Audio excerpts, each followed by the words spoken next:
My name Bunkhean Chhun. I came to United States on August 23rd, 1981. I never forget that.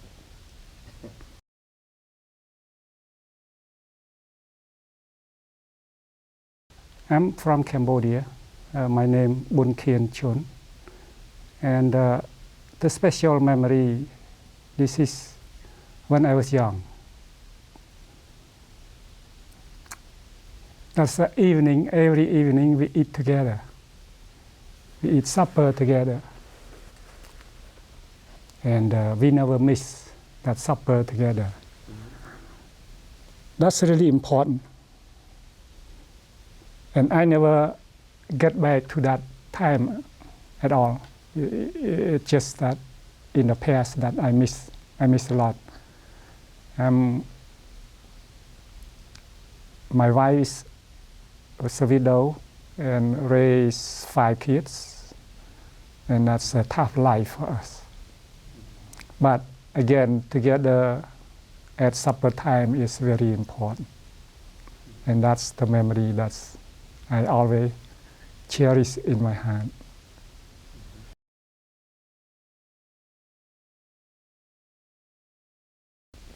After I found out that all my family were killed, and you know Cambodia, there's just a war in 70 to 75, and then the Khmer rules, and then 79 the Vietnamese invade, and all my family members were killed. So I decided that, and I went back to my home. It was burned down to the ground, and there's no point for me to stay. Especially I want to continue my education. I was a young man then. It's about, was 27, 28 years old. Yeah. So that's the big part that I left. The sad memory, but always look for the future, see if I can make my life better. Well, first of all, I'm come from family. My mother is a widow, and I have 5 siblings. I'm the youngest one. And the eldest, he's married, got 2 children. And the second one married, have 2 children. And the third one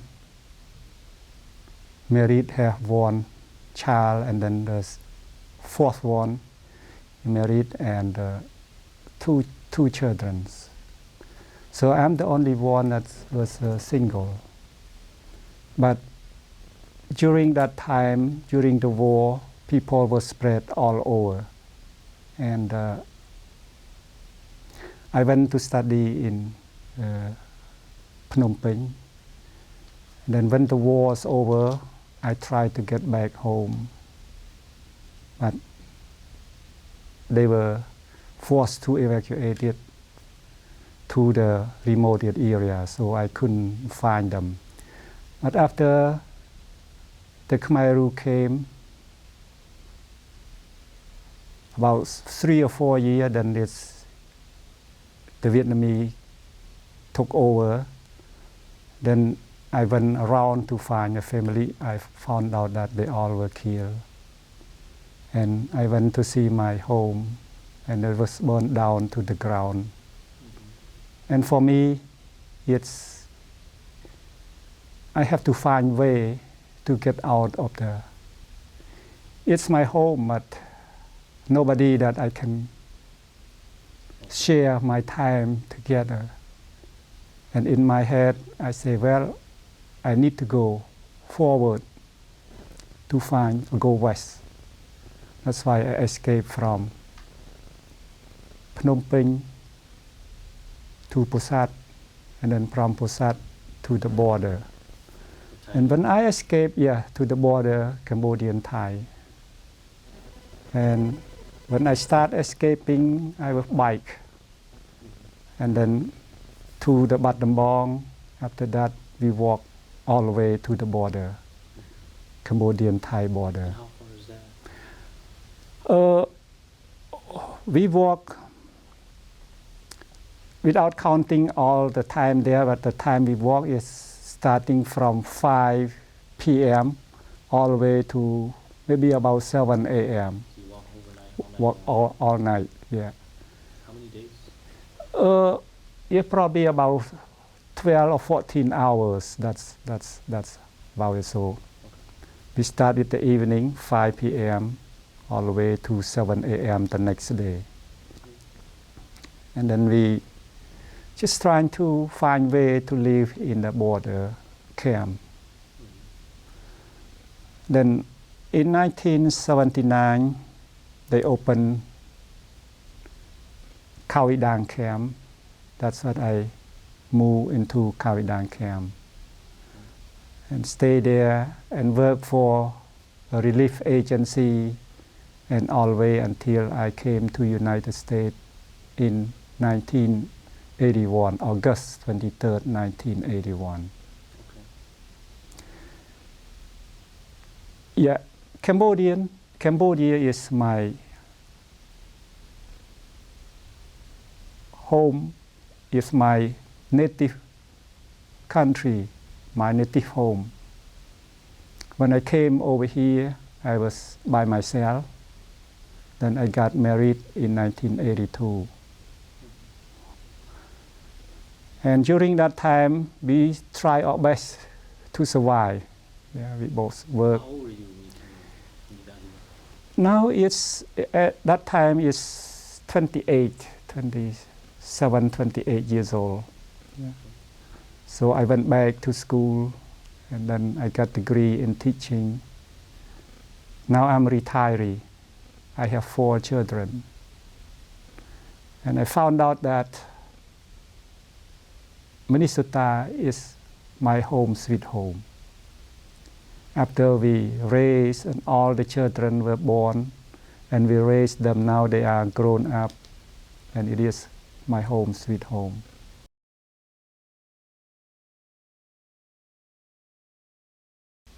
Coming to, first I don't come to Minnesota. You know, a refugee, when you came to United States, if you sponsor live in any place, so you have to go to meet your sponsor. Start somewhere else. Yes. And my sponsor was a friend of mine. We worked together in, we call Catholic Charity, Catholic Relief Service. And the time when I came, he went back to volunteer working in Cambodian border Thai border again. So, but his home was Detroit. Then I went to stay in Detroit with his friend. He was Jesuit brother. And after that, I moved to live in Cleveland. And I met a lady, a family.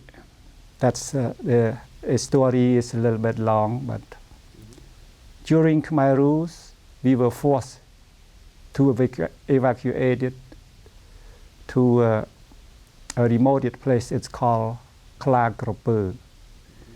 Kla means tiger, Kropu means crocodile. And that area is really not many people live there. And they force us to live there and then start a new life. So you can find way to build a hut and then trying to work in a farm, whatever they want us to do. And that's the Khmer Rouge you mean? Yeah, during the Khmer Rouge. And at that time there was many people, start first with many people, then after a month they were purged and they were starved to death, and then not many people left. So I escaped it to another places. And then without, just to make it the story short, when I came to the Cambodian Thai border, You know, when we live in Khao Dang, it's called holding center camp. You cannot go anywhere, but you just stay there and wait until if you have relative or any sponsor you, they will call your name and go to another place called processing camp. And in processing camp, I was fortunate to work for JVA, Joint Voluntary Agency. That's the agency that's the Salmon agency that interview people to come to United States. When I was a translator and also a case worker for refugee, then we interview a family. That family has 3 members, mother, daughter, and a son. But when we interviewed them, they said where they came from during the Khmer Rouge. And they said that they came from Klagroper village. And that's, we all burst to tears. And I got to know the family because we know that not many people could survive in that place. And that person there now is my wife. So we met each other along the way when we get on the plane, the same plane, but they went to Houston, Texas, and I went to Detroit. And at that time, refugee exchanged the phone of the sponsor or address. We communicated, and then I came over to Minnesota and met them, and I got married in 1982. So we start our life not far from here. We live in an apartment by Sears store, Fuller, St. Paul. And then we moved to Richville.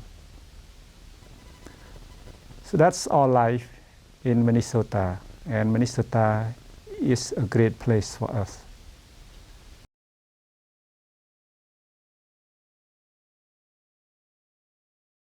A refugee, it's my life. My life now is a refugee. Until I die, I'm still a refugee. And being a refugee doesn't mean that it's bad. People would look at you that, well, you're a refugee. Of course, refugee, you have no home. Any place can be a place, a house, a shelter for you. You can rest under the tree. You can do whatever to make it feel like home. And a refugee, that's make us strive or strong effort. Our strength as refugee is we start out with almost nothing, and then we want to get a great future, at least for our children. And that is for us. We strive our best to raise our children. And at the same time, refugee is in my head, in my heart, that I always look at them that these people went through a lot. They struggle in their life. And if we have chance, we have to help them whatever we can.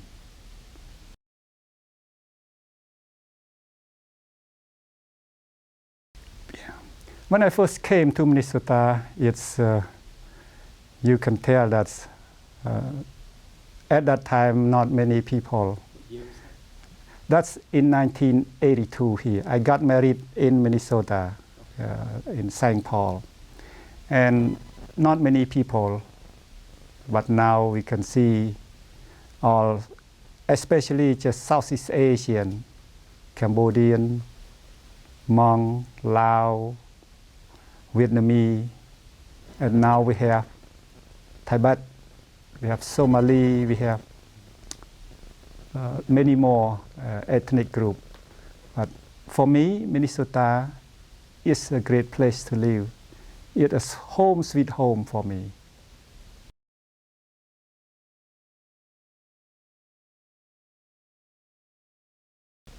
Of course, people, they are good people, they are bad people, and I don't think that much.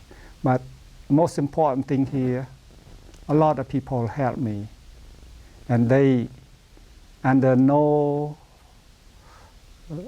circumstance, they, if we need help, they help us whatever they can, and they are good people. Like food, clothes, furniture, things like that. Yes, Food. at first, yeah, they give us shelter, and they, but at that time, I was by myself, a single. I know that I don't need much help. I can do as long as I have job, and yeah, but at first they give me something to start off, and then I find a job and then make my living. But again, it's in my head that good people, they help me. Sometimes I don't remember it, but to pay them back, I may not go back to them, but I will help other people. Like pay it forward. Yeah, pay forward, yes.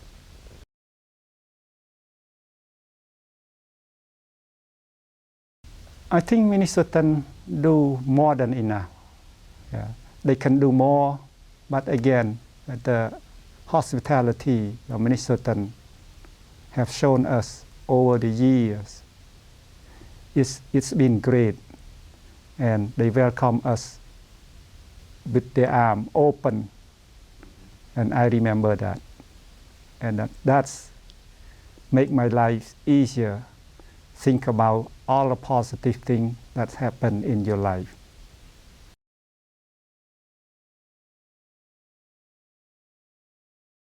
To tell you, I'm 100% Cambodian.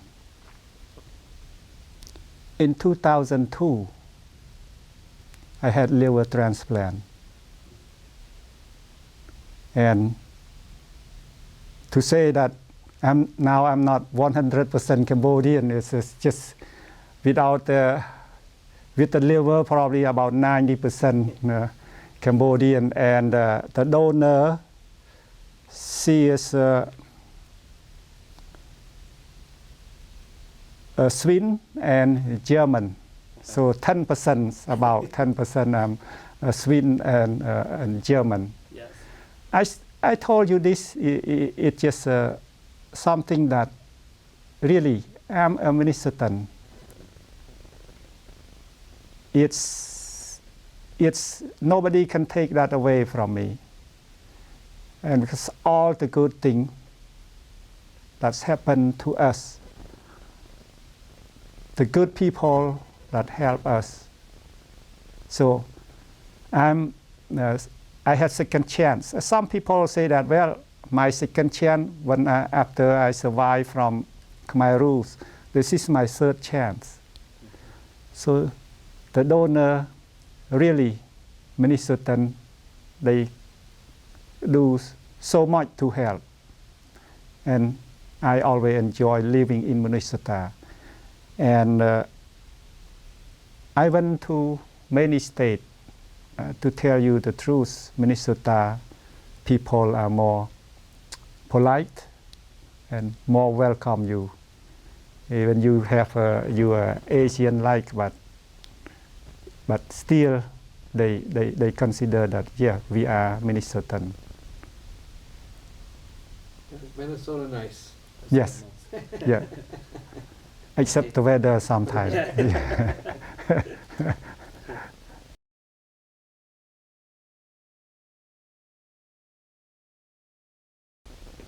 I mentioned earlier that I came from family that's togetherness is important, like eating supper together, share something during the day, what happened to you during the day, and so on and so forth. I cherish that. And I did that with my children. I mentioned also that Cambodia is my native home, and Minnesota is my home, sweet home. After I went through all this, I want to make Cambodia become home, sweet home. Maybe not for me, but for the younger generation or the people who still live in Cambodia. They now try to change. Again, they may not be able to do it by themselves, but we can help. We can help them. We can involve with them to change that country to become home sweet home for them. Or otherwise, when I die, I'm not so happy. I want to see Cambodia become a good country that people strive and they have the opportunity like we have in Minnesota. Because I went back to Cambodia, I talked to them and I asked them that how many of you have the second chance that somebody can donate a liver to you, let alone that if you don't have money in Cambodia, they won't take care of you, they won't look at you. You have to have money up front to show that, yeah, we have money so you can take care. I want that to happen in Cambodia, to have that the chance that we have in here. Younger generation, people study and they don't have chance like in here. So I want to have that happen in Cambodia. I think that's all I want in my life.